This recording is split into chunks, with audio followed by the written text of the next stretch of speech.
Hello everyone. स्वागत है आप सभी का हमारे आज के वीडियो में। तो जैसा कि यार आप लोग जानते हैं कि आपकी टर्म वन के लिए हमने ये नई सीरीज स्टार्ट की थी, जिसमें यार हमारा ये टारगेट है कि जो भी स्टूडेंट्स की तैयारी उतने अच्छे से नहीं हो पाई है, तो आखिरी टाइम में हम उनको इंपॉर्टेंट क्वेश्चंस कराएं और उसमें ऐसी कुछ ट्रिक्स बताएं जो कि आपको क्वेश्चन सॉल्व करने में ज़्यादा जल्दी हेल्प करेगा। तो जितने जल्दी यार आप क्वेश्चंस को सॉल्व करेंगे, उतने ही ज़्यादा क्वेश्चंस आप टर्म वन में अटेम्प्ट कर पाएंगे। और ऑब्वियसली यार मतलब जितने ज़्यादा अटेम्प्ट करेंगे तो आपका कॉन्फिडेंस बढ़ जाएगा और बाकी अगर बचे हुए भी क्वेश्चन है तो उनको भी आप इजीली अटेम्प्ट कर लेंगे। तो इससे पहले मैं 3 वीडियोस ला चुका हूँ। एक तो हमने कर चुके हैं application of derivatives, then continuity and differentiability और लास्ट में हमने किया था डिटरमिनेंट्स। तो अगर ये तीनों वीडियो आपने नहीं देखे हैं तो इसकी प्लेलिस्ट ऑलरेडी क्रिएटेड है, आपको डिस्क्रिप्शन में लिंक मिल जाएगी, तो सबसे पहले जाके उसे देख लीजिए। आज का जो अपना टॉपिक है वो है मैट्राइसेस। अब मैट्राइसेस जो है वो थोड़ा बड़ा चैप्टर है, इसलिए हम उसे 2 पार्ट में करेंगे। आज हम देखेंगे पार्ट 1 के क्वेश्चंस और अगले पार्ट में हम देख लेंगे पार्ट 2 के क्वेश्चंस। तो चलिए स्टार्ट करते हैं। सबसे पहला क्वेश्चन आपकी स्क्रीन पे ये रहा। अब इस क्वेश्चन में देके रखा है कि if A is square matrix such that A square is equal to I, then A minus I cube plus A plus I cube minus 7a is equal to. अब सिंपली मतलब यार स्टूडेंट्स कैसे सोचते हैं, तो जैसे कि यार आपको यहाँ पे a माइनस आई क्यूब लिखा हुआ है plus A plus I cube minus 7a। तो देखिए नॉर्मल स्टूडेंट्स का सोचने का तरीका क्या रहेगा, वो a cube plus I cube B cube की आइडेंटिटी यहाँ पे लगा देंगे। तो वो हमारी क्या हो जाएगी, a प्लस बी, यानी कि a minus I plus A plus I into A square plus B square. तो ये हो गया A square plus B square minus A B. तो यहाँ पे आ जाएगा हमारा a minus I into A plus I, और यहाँ पे हमारा क्या हो जाएगा, माइनस 7a अलग से लिखा हुआ है। अब यहाँ पे आपका i और i जो है, ये माइनस आई और i कैंसिल हो गया, ये हो गया अपना 2a। अब इसे भी आप लिख सकते हैं ए स्क्वायर प्लस बी स्क्वायर को हम किस तरीके से लिख सकते हैं, ए प्लस बी का होल स्क्वायर माइनस 2ab। तो हमने वैसा लिख लिया। तो ये हो जाएगा ए प्लस बी का whole square minus 3 into A minus I into A plus I, और साथ ही साथ माइनस 7a तो यहाँ पे लिखा ही हुआ है। अब इसके आगे अगर हम सॉल्व करें तो यहाँ भी ये कैंसिल हो गया, ये 2a हो गया, ये आ गया हमारा 2a का होल स्क्वायर हो जाएगा 4a स्क्वायर, और यहाँ पे आ जाएगा माइनस 3 ए स्क्वायर माइनस आई स्क्वायर, ए प्लस बी इंटू ए माइनस बी, हमने सिंपल आइडेंटिटी यहाँ पे लगा दी। तो ये हो गया हमारा ए स्क्वायर प्लस 3 आई स्क्वायर। अब 3 आई स्क्वायर बोलूँ या 3 आई बोलूँ सेम है, ठीक है। आइडेंटिटी मैट्रिक्स को हम जितनी भी पावर में लेते जाए वो आइडेंटिटी मैट्रिक्स ही रहने वाली है। तो यहाँ तक हमारा आ गया, और इसको 2a से मल्टीप्लाई किया माइनस 7a। अब ए स्क्वायर हमें इक्वल टू आई दे के रखा था, तो यहाँ पे हमने डाल दिया, तो ये क्या हो जाएगा 4i, और 4i यानी कि हो जाएगा 8ai माइनस 7a। अब a इंटू आई लिखूँ या फिर मैं सिंपली इसको बोल दूँ a, तो 8a माइनस 7a हमारा क्या आ गया, इक्वल टू a, यानी कि हमारा फाइनल आंसर हो जाएगा ऑप्शन ए। अब ये तो हुआ यार नॉर्मल स्टूडेंट्स का अप्रोच। अब यहाँ पे पर हमने जो सीरीज स्टार्ट किया वहां पे हम बताना चाहते हैं कि आप किस तरीके से शॉर्टेस्ट तरीके से क्वेश्चंस को सॉल्व कर सकते हैं। और एमसीक्यू में होता ही ये है कि कहीं ना कहीं शॉर्ट ट्रिक छुपी रहती है। तो यार आपको अगर दे के रखा था यहाँ पे कि ए स्क्वायर इज इक्वल टू आई, तो आइडेंटिटी मैट्रिक्स का अभी मैंने बताया, आप उस पर कितनी भी पावर चढ़ाए, आई स्क्वायर बोले या आई क्यूब बोले या आई की पावर 4, वो हमेशा आइडेंटिटी मैट्रिक्स ही रहने वाली है। तो हम बोल देते हैं कि ए जो है दैट इज इक्वल टू आई हमारे केस में, यानी कि आप उसको पुट कर दीजिए इस वाले एक्सप्रेशन में। तो ये क्या हो जाएगा, आई माइनस आई का होल क्यूब प्लस आई का होल क्यूब माइनस 7i। ठीक है, यहां तक हमने कर दिया। तो आई माइनस आई का होल क्यूब क्या हो गया हमारा, ये हो जाएगा हमारा 0। ये क्या हो गया, ये हो गया हमारा 2i का क्यूब यानी कि 8i माइनस 7i। सो ये आ गया हमारा इक्वल टू आई। यानी कि अब मैं ऑप्शंस में चेक कर लेता हूँ a इज इक्वल टू आई डालने पे कौन सा ऑप्शन हमें इक्वल टू आई दे रहा है। तो पहले में a इज इक्वल टू आई डाला, तो भाई वो तो दे रहा है आई सिंपली। सेकंड ऑप्शन में डाला तो बी ऑप्शन अपन को 0 दे रहा है, यानी कि ये आंसर नहीं हो सकता। ऑप्शन सी में हमने डाला a इज इक्वल टू आई, तो वो हमें 2i दे रहा है, वो भी हमारा नहीं हो सकता। एंड लास्ट ऑप्शन में अगर हमारा डाला तो वो 3i दे रहा है, यानी कि वो भी नहीं हो सकता। तो फाइनल आंसर हो जाएगा हमारा ऑप्शन ए, जो कि हम ऑलरेडी नॉर्मल मेथड से निकाल चुके हैं। तो ये होता है यार कि मतलब आपको कहीं ना कहीं जो है थोड़ा स्मार्टनेस दिखानी पड़ेगी और उस तरीके से आप क्वेश्चंस को जल्दी सॉल्व कर लेंगे। अब सोचिए जिन्होंने पुराने मेथड से किया होगा उनको कितना ज़्यादा टाइम लगा होगा, और फिर उन्होंने यार ये टाइम जो है मतलब किल किया और उसके बाद कुछ क्वेश्चंस उनके छूट जाएंगे। बट हमें तो यही ट्राई करना है कि हमें मैक्सिमम से मैक्सिमम मार्क्स लाना है, तो उसके लिए आपको ये शॉर्ट ट्रिक्स का ध्यान रखना पड़ेगा। चलिए अब हम देखते हैं नेक्स्ट क्वेश्चन। तो नेक्स्ट क्वेश्चन में आपको देके रखा है, यहाँ पे आपको मैट्रिक्स देके रखी है, ए इज इक्वल टू ये matrix then A square is equal to. तो यहाँ पे आप यार सिंपली इजी सा क्वेश्चन दिख रहा है, तो अपन को कुछ ज़्यादा नहीं करना है। ए स्क्वायर आप निकाल लीजिए, ये हो गया 0 1 1 0 इंटू 0 1 1 0। यहाँ पे मल्टीप्लाई कर दीजिए, तो ये 0 1 ऊपर लिख दिया, 0 इंटू 0 प्लस 1 इंटू 1, ये हमें सिंपली दे दिया 1। और यहाँ पे 0 into 1 plus 1 into 0 that is equal to 0। अब इसको हटाया देन 1 0 को वहाँ पे ऊपर सेट कर दीजिए। इसी तरीके से हम मैट्रिक्स को जो है मल्टीप्लाई करते हैं, तो ये हमें दे देगा 0 और ये हमें दे दिया टर्म 1। तो 1 0 0 1, यानी कि हमारा ऑप्शन डी जो है वो सही आंसर हो जाएगा।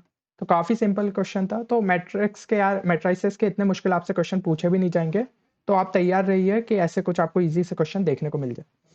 अब इस क्वेश्चन में क्या देके रखा है, तो इस क्वेश्चन में आपको देके रखा है कि क्या ये मैट्रिक्स जो है ये डायगोनल मैट्रिक्स है या फिर सिमेट्रिक मैट्रिक्स है या स्क्यू सिमेट्रिक मैट्रिक्स है या फिर स्केलर मैट्रिक्स है।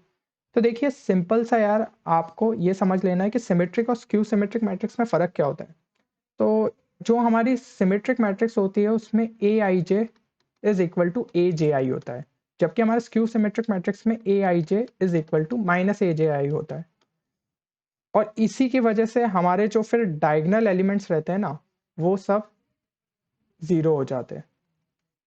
तो क्यों ज़ीरो हो जाएंगे, क्योंकि हम जब i इजिकल टू जे डालेंगे, यानी कि डायगोनल के डाल रहे हैं, तो वो ऑब्वियसली i इजिकल टू जे हो जाएंगे। तो यहाँ पे हमने i इजिकल टू जे डाला, तो ये हो जाएगा ए आई आई इजिकल टू माइनस ए आई आई, और ये आया तो 2ai इज इक्वल टू 0, यानी ए आई आई इज इक्वल टू 0। तो स्क्यू सिमेट्रिक के केस में हमारे डायगोनल एलिमेंट्स जो होते हैं वो 0 हो जाते हैं। तो ये चीज़ हमें इस मैट्रिक्स में दिख ही रही है, और साथ ही साथ हमें ये भी दिख रहा है, ठीक है, कि ये वाला जो टर्म है ये उसके नेगेटिव है, ये वाला टर्म के ये नेगेटिव यहाँ पे है, फिर ये वाले टर्म का नेगेटिव यहाँ पे। तो हम सीधा सीधा ऐसे बोल सकते हैं कि this is a skew symmetric matric. तो इस तरीके से हमें इस क्वेश्चन को करना था। तो ऑप्शन सी जो है वो हमारा सही आंसर होगा। चलिए अब हम देखते हैं नेक्स्ट क्वेश्चन। तो नेक्स्ट क्वेश्चन में आपको देके रखा है, ठीक है, यहाँ पे दो मैट्रिक्स इक्वल देके रखी है, यानी कि इंडिविजुअली उनके जो एलिमेंट्स है उस पोजीशन के वो भी इक्वल ही होंगे। तो सीधा सीधा सा ये क्वेश्चन है। बट दिक्कत क्या है, स्टूडेंट्स यहाँ पे एक गड़बड़ कर देते हैं। आप थोड़ा मतलब क्या है, वो एकदम ऑर्डर में स्टार्ट हो जाते हैं कि 2x plus Y is equal to 7 and 4x is equal to 7y minus 13, इस तरीके से लिखना स्टार्ट हो। तो भाई दो इक्वेशन है, दो वेरिएबल है, आप इजीली सॉल्व कर लोगे, पर यहाँ भी तो एक दो स्टेप लगा दी ना। क्यों भाई दो इक्वेशन दो वेरिएबल तक जाना, ध्यान से एक बार सारे एलिमेंट्स को देखते, तो फोर्थ एलिमेंट में सिर्फ एक ही वेरिएबल इन्वॉल्व है, ठीक है, दोनों साइड एक्स एक्स ही है, तो बस वहां से एक्स की तो वैल्यू कम से कम मिल जाएगी, फिर उठा के किसी में सब्सटीट्यूट कर दो, तो आपका थोड़ा टाइम तो सेव होगा। ये स्मार्टनेस यार हमें रखनी है क्वेश्चन में। तो 4x is equal to X plus six, यानी कि 3x इक्वल टू 6 हो गया, तो x इक्वल टू 2 हमें यहाँ से मिल गया। अब आपके दो ऑप्शन तो वैसे एलिमिनेट हो गए, बी या सी में से कोई आंसर होने वाला है। x इज इक्वल टू 2 उठा के हम पहले वाले में डाल देते ये इसमें, तो ये हो गया हमारा 4 plus Y is equal to 7, यानी कि y आ गया हमारा इक्वल टू 3। ऑप्शन बी जो है वो हमारा सही आंसर होगा। तो इसी तरीके से यार मतलब शॉर्ट ट्रिक ऐसा कुछ नहीं होती है, एक सिंपल सी स्मार्टनेस होती है, जो कि हम जितने ज़्यादा क्वेश्चंस प्रैक्टिस करें हमें आदत पड़ जाती है कि हमें क्वेश्चंस को किस नज़रिए से देखना है। चलिए तो अब हम देखते हैं नेक्स्ट क्वेश्चन। अब नेक्स्ट क्वेश्चन में आपको क्या देके रखा है कि if A and B are matrices of same order then A B dash minus B A dash is a. तो ये चीज़ आपको बोली गई है। तो भाई अगर दो मैट्राइसेस आर जो है वो सेम ऑर्डर के, तो A B dash minus B A dash क्या होगा, ये चीज़ आपसे पूछी गई है। तो ऐसे क्वेश्चन में हमें क्या करना पड़ता है भाई, आपको ऑप्शंस पे दिख रहा है ना, स्क्यू सिमेट्रिक और सिमेट्रिक। तो इसमें भी एक केस होता है कि सिमेट्रिक मैट्रिक्स के लिए क्या होता है कि A transpose is equal to A होता है, यानी अगर हम उस मैट्रिक्स का ट्रांसपोज लेना तो वो उसी मैट्रिक्स के इक्वल आ जाएगा। और स्क्यू सिमेट्रिक के केस में क्या होता है, तो स्क्यू सिमेट्रिक के केस में A transpose is equal to minus A होता है, ये चीज। तो अगर मुझे ये चेक करना है कि ये जो गिवन मैट्रिक्स है ये स्क्यू सिमेट्रिक या सिमेट्रिक में से तो कोई एक नहीं है, तो उसके लिए हम सिंपली इसका ट्रांसपोज ले सकते हैं। अगर वहां भी बात नहीं बनी तो फिर अपन कुछ और सोचेंगे, ठीक है, नल और यूनिट के लिए। तो A B dash minus B A dash का हमने क्या किया, ट्रांसपोज ले लिया सिंपली। तो इसका ट्रांसपोज लिया, तो यहाँ पे मैं टी लगा रहा हूँ या फिर वो डैश लगा रहा हूँ, दोनों का मतलब ट्रांसपोज ही है, ठीक है ना। तो ये ट्रांसपोज हुआ। अब एक और प्रॉपर्टी होती है ट्रांसपोज की, तो वो भी आप याद रखिएगा कि ए बी का ट्रांसपोज अगर मैं ले रहा हूँ that comes out to be B transpose into A transpose, यानी ये दोनों अपनी पोजीशन चेंज हो जाती है इनकी। तो ये चीज़ का आपको ध्यान रखना है। और एक और चीज़ कि भाई अगर ए माइनस बी का मैं ट्रांसपोज बोलूँ तो हम उसको सिंपली लिख सकते हैं A transpose minus B transpose. तो इन दोनों प्रॉपर्टी का यूज़ हम यहाँ पे कर लेते हैं। तो ये हो गया A B dash dash minus B A dash into dash, और यहाँ पे हमने जब किया तो बी डैश का dash into A dash minus ये हो जाएगा ए डैश का डैश इंटू बी डैश। तो एक किसी मैट्रिक्स का ट्रांसपोज लिया फिर से उसका ट्रांसपोज ले लिया तो भाई वो हमें ओरिजिनल मैट्रिक्स ही दे देगा। तो ये प्रॉपर्टी ऐसी कोई बताने वाली नहीं है, पर ठीक है समझ लीजिए। तो ये चीज़ हो गई। तो सिंपली इसका यूज़ किया तो ये हो जाएगा बी, ये हो गया ए ट्रांसपोज, ये हो जाएगा इसी तरीके से ए इंटू बी ट्रांसपोज। तो ध्यान से अगर हम देखें फर्स्ट वाले टर्म और इस टर्म को तो ये एक दूसरे के बस नेगेटिव है ना। तो इसको हम लिख सकते हैं माइनस इंटू हमारी ओरिजिनल मैट्रिक्स। तो अगर मैं इसको पी बोलूँ तो ये हमारा क्या हो गया माइनस पी। और बेसिकली ये क्या था पूरा टर्म, ये था हमारा पी ट्रांसपोज के इक्वल है ना। इसी का तो हमने ट्रांसपोज से स्टार्ट किया क्वेश्चन को। तो ये चीज हो गई हमारी। तो हमारा क्या आंसर मिल गया हमें स्क्यू सिमेट्रिक, कि भाई जो हमने उसका ट्रांसपोज लिया तो वो उसके ओरिजिनल मैट्रिक्स के हमें जो है नेगेटिव दे रहा है, यानी कि स्क्यू सिमेट्रिक हो जाएगा आंसर। तो ऑप्शन ए जो है वो हमारा सही आंसर है। तो इस तरीके से यार क्वेश्चन आपके लिए ईजी हो जाते हैं। चलिए तो अब हम देखते हैं नेक्स्ट क्वेश्चन। तो नेक्स्ट क्वेश्चन से पहले यार मैं आपको एक चीज़ बताना चाहूँगा कि अगर आप लोग जेईई मेंस की तैयारी कर रहे हैं और आप चाहते हैं कि इस तरीके के शॉर्ट ट्रिक्स आपको सीखने को मिले कि क्वेश्चन को हम किस तरीके से अलग नज़रिए से देख सकते हैं, किस तरीके से हम जो है अपनी स्पीड बढ़ा सकते हैं, किस तरीके से क्वेश्चन में हमें अप्रोच करना चाहिए, तो ये सब मैंने कवर किया है हमारे जेईई मेंस स्मार्ट कोर्स में, जो कि अभी तो मैथ्स के लिए तैयार हुआ है और उसके बाद हो सकता है कि हम फिजिक्स और केमिस्ट्री के लिए भी उसे लॉन्च करें। तो उसके लिए आप चैनल पे बने रहिए। तो इसके अंदर हम जो है शॉर्ट ट्रिक्स आपको प्रोवाइड करते हैं, देन स्मार्ट थ्योरी का रिवीजन हुआ है वीडियो लेक्चर्स के थ्रू, और साथ ही साथ आपको डीपीवीस मिलती है प्रैक्टिस के लिए, जिसके अंदर हम न्यूमेरिकल और ऑब्जेक्टिव टाइप के दोनों के क्वेश्चंस कवर किए। और साथ ही साथ हमारे बेटसेट के भी कुछ पैकेजेस है जिसके अंदर आपको वीडियो लेक्चर्स मिल जाते हैं जिसमें हम थ्योरी का रिवीजन हो जाता है। देन आपको short notes for all the chapters, क्योंकि शॉर्ट नोट्स जो है बहुत काम आते हैं जब एग्जाम के एंड में हम पहुंचते हैं। तो अभी अगर आप लोगों ने प्रिपेयर नहीं किया है तो बनाना खुद शुरू कर दीजिए, और इनकेस अगर आप चाहते हैं कि आप हमारे परचेस करना चाहते हैं तो आप हमें सिंपली मेल कर सकते हैं 10qchallenge@gmail.com। साथ ही साथ हमारे बिटसेट के क्वेश्चन बैंक भी अवेलेबल है, जिसके अंदर जो है बिटसेट के ही लेवल के क्वेश्चन आपको प्रैक्टिस के लिए रखे गए। और हमारे जो मॉक टेस्ट है जेईई मेंस और बिटसेट के, वो बहुत ही जल्द आने वाले हैं, जो कि आपको चैनल के थ्रू अपडेट मिल जाएगा। चलिए तो अब हम देखते हैं नेक्स्ट क्वेश्चन। तो भाई नेक्स्ट क्वेश्चन में आपको देके रखा है कि ये एक मैट्रिक्स है और ए क्यूब इज इक्वल टू ये पूछा गया है। तो सिंपली मतलब यार मतलब ऐसे मैं बात करूँ ना तो स्टूडेंट्स के दिमाग में क्या आता है कि भाई ठीक है एक मैट्रिक्स है उसको फिर से मल्टीप्लाई कर दो उस मैट्रिक्स से, फिर एक और बार में मल्टीप्लाई कर देंगे आंसर तक पहुंच जाएंगे। पर आप समझ रहे हैं कि ये कितना टाइम कंज्यूमिंग हो जाएगा, क्योंकि मैट्रिक्स भी यार रूट वूट इन्वॉल्व है, ठीक है, फ्रैक्शन में क्यों मतलब इतने इसमें फंसना। तो यहाँ पे एक चीज समझने की हो जाती है, अगर हम ध्यान से देखें √3/2 को तो इसे हम क्या बोल सकते हैं, तो ये हमारा सिंपली हो जाएगा cos 30 डिग्री। ठीक है, तो मैं इसे इस तरीके से बोल सकता हूँ, तो ये ऐसा लिख दूँ अगर मैं cos 30, और इसको क्या बोल सकता हूँ sin 30, इसको बोल सकता हूँ माइनस sin 30, और इसको बोल सकता हूँ cos 30। तो यहाँ पे शॉर्ट ट्रिक ये कहती है कि भाई अगर हमारी कोई मैट्रिक्स इस फॉर्म में cos theta minus sin theta sin theta into cos theta, और अगर मुझे उस मैट्रिक्स के कुछ पावर निकालना है, a की पावर n निकालना है, तो वो हमारा सिंपली होता है cos n theta sin n theta minus sin n theta cos n theta.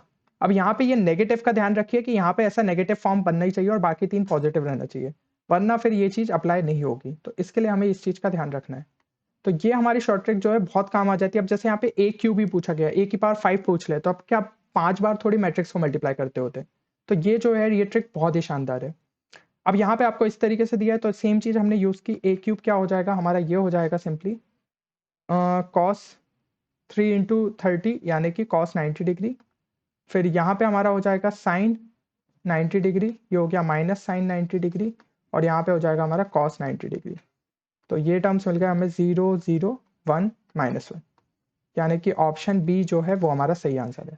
तो देख रहे हैं आप ये ट्रिक कितनी शानदार है, मतलब यार आपका टाइम कितना ज़्यादा सेव करेगी।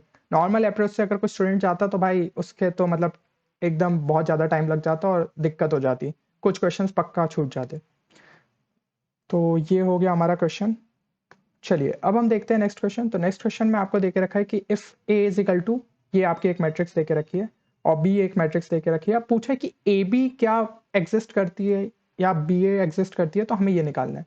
तो इस टाइप के जब क्वेश्चन रहते हैं कि क्या ये जो मैट्रिक्स है ये डिफाइंड है या फिर कह लीजिए एग्जिस्ट करती है, उसके लिए हमें सिंपली उसका ऑर्डर चेक करना पड़ता है। तो ए का ऑर्डर अगर हम देखें तो वो क्या है, इसके अंदर टोटल 2 रो है और 3 कॉलम, तो इसे हम कह सकते हैं कि इसका जो ऑर्डर है वो 2x3 है। और बी की बात करूं तो उसका क्या है ऑर्डर, वो है हमारा 3x2। तो ए बी में अगर हमें निकालना है ना, तो ए बी तभी एग्जिस्ट करेगी जब ये इस मतलब इसी ऑर्डर में अगर हम बात करें तो इसका सेकंड वाला और इसका फर्स्ट वाला, यानी number of rows, sorry number of columns of A must be equal to number of rows of B. ये चीज पॉसिबल होगी तभी जो है ए बी हमारा एग्जिस्ट करेगा। तो इस केस में हमें दिख रहा है 3 जो है कॉमन है इसके बीच, यानी कि ए बी जो है वो डिफाइंड है। अब बी ए की बात करूं तो बी ए के केस में क्या हो जाएगा, बी को हम लिख लेते हैं 3x2, मतलब ऑर्डर सेम ही रहने दीजिए, ठीक है ना। और फिर ए को हम बोल देते हैं 2x3। तो यहाँ पे अगर हम बात करें तो number of columns of B is equal to number of rows of A. तो सिंपली ये बी ए बी जो है वो डिफाइंड है, यानी कि ऑप्शन सी जो है वो हमारा सही आंसर होगा कि A B and B A both are defined. चलिए तो अब हम देखते हैं नेक्स्ट क्वेश्चन। नेक्स्ट क्वेश्चन में आपको देके रखा है कि एक मैट्रिक्स देके रखी है ए इज इक्वल टू यहाँ पे 5x y 0, और ये भी देके रखा है कि a is equal to A transpose.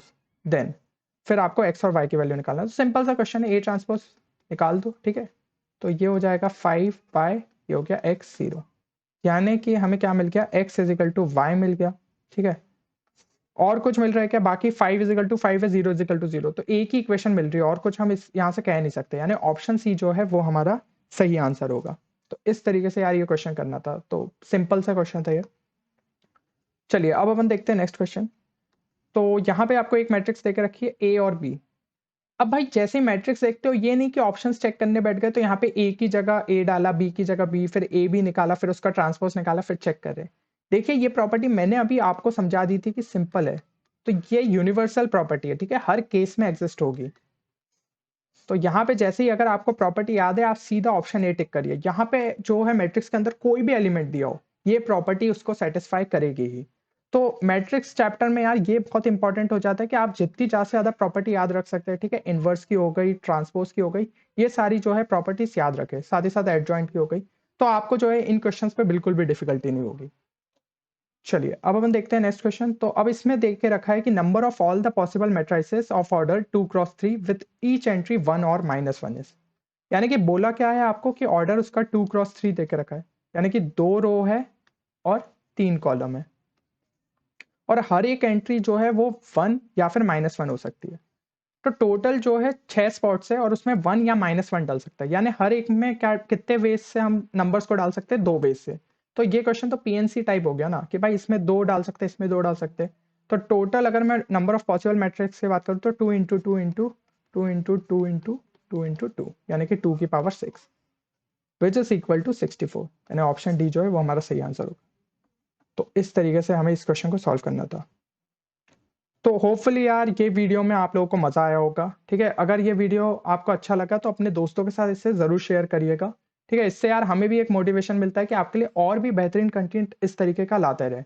अगर हमें रिस्पॉन्स अच्छा मिलता है तो हम ट्राई करेंगे कि इससे केस बेस्ड क्वेश्चन भी आपके लिए ले आए, जो कि अभी आपको थोड़े प्रैक्टिस के लिए आ जाएंगे, ठीक है, क्योंकि वो उस टाइप के क्वेश्चन आपको देखने को मिलेंगे। और साथ ही साथ जितने बचे हुए चैप्टर है वो मैं ट्राई करूंगा कि जल्दी से जल्दी कवर करूँ। और अगर आप चैनल पे नए हैं तो इसे सब्सक्राइब जरूर कर लीजिएगा, क्योंकि अभी बोर्ड्स खत्म होने के बाद जेई और बिटसेट रिलेटेड कंटेंट भी इस चैनल पे ढेर सारा आने वाला है। और साथ ही साथ यार अभी तो चल ही रहा है, ठीक है, आपके लिए इस पे मोटिवेशनल वीडियोस मिल जाएंगे, देन स्ट्रेटेजी रिलेटेड वीडियो, साथ ही साथ इस टाइप से जो ट्रिक्स वीडियो है वो भी आपको मिल जाते हैं। तो चलिए फिर मिलते हैं अगले किसी नए वीडियो में नए शॉर्ट ट्रिक, कॉन्सेप्ट या स्ट्रेटेजी के साथ। तब तक आप लोग अपना ख्याल रखिए और अपनी तैयारी जोरों शोर से करते रहिए। Thank you everyone.